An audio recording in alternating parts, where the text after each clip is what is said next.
trim the bottom of the excess fiberglass off the trailer. Of course, it's completely hard, and it's been like 3-4 days. And I'm just going to use my oscillating little buzzsaw tingamadigga, and we're going to cut that lip off. So it should go real quick.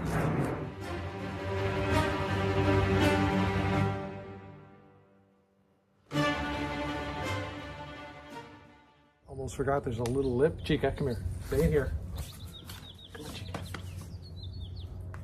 Come on. Chica's trying to escape down the alley. She's such a good pup. Chica the Wonder Pup.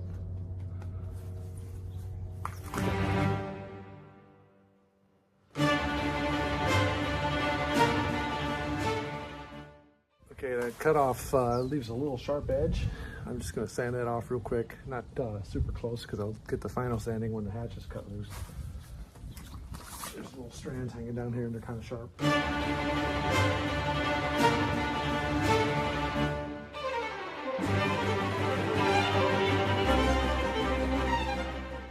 I've got the pads mounted and epoxied really nicely. I just used the clear epoxy, the surplus from doing the fiberglass. Let it set up a little bit. It was pretty thick, and there's a little bit of drippage, but what's nice is it filled in all along the edge. So I don't think I'm going to fill it with the peanut butter and the thickened wood fiber filled epoxy, because I think that'll just make it darker and more visible. So I'm just going to remove the screws, and then I'm going to go over it real quick with the sandpaper.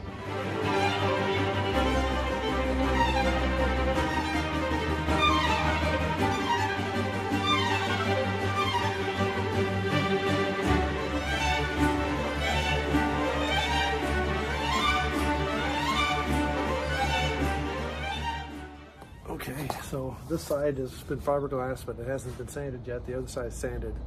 This is the side we last applied, and it came out really good. I don't see any air bubbles in it. I'm going to hit it with 120 and prep it for another coat of epoxy. Feather in the edge up here all the way down, and that's the next step. So here I go. I got to get a mask on though.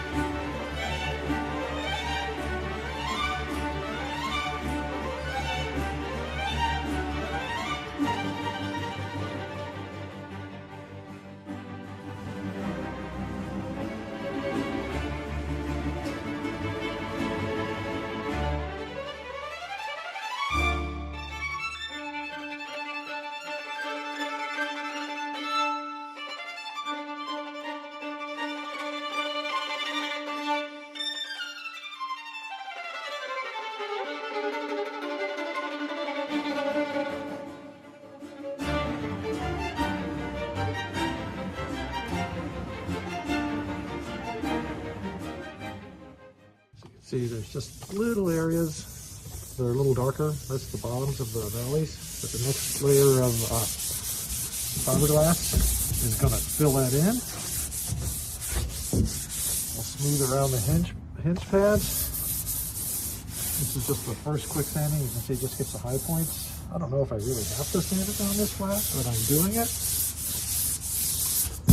It's a lot like auto body work. I've done quite a bit of that. So you can see it's really rough on this side, but it's all going to get sanded. I'm starting to see little curlicue swirls. I don't know if the camera's picking it up. That generally indicates you've got some spots. See those little white spots on the sandpaper? Those are little clots of epoxy that have bonded to the paper. So the sandpaper seems to be getting dull, so I'm going to change it, but otherwise I can take the hard side of a razor blade and then hit that, and it'll scrape those off, and it'll work again for a little bit. But this one's been doing pretty good duty. I'm going to change it out though and be back in a little bit. Okay, I'm back.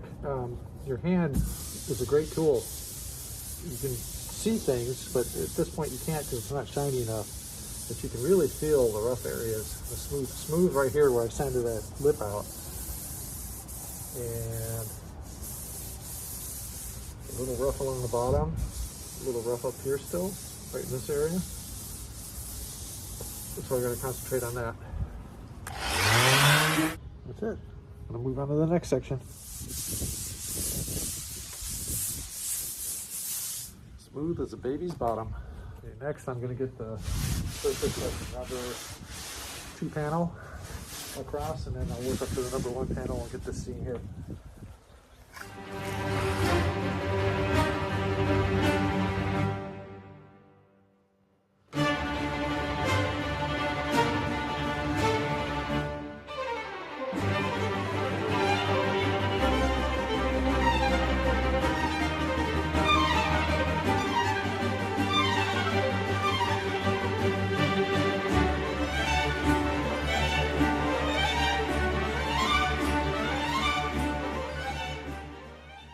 Point out one thing. You can see the shadow line here. That's where the seam is from the other 2 layers here, and there's only 1 layer over it. But it's coming out good. Don't dig into that spot just to try to get that out. Go over the whole thing with the sander, kind of overlap it, and it'll blend it in so it's smooth. It's coming out pretty good.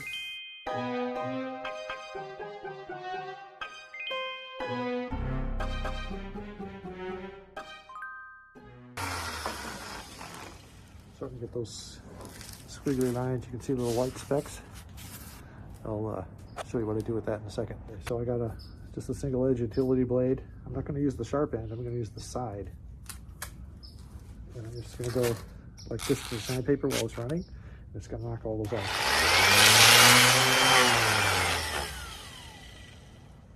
I got them all clean. I'm going to change the sandpaper.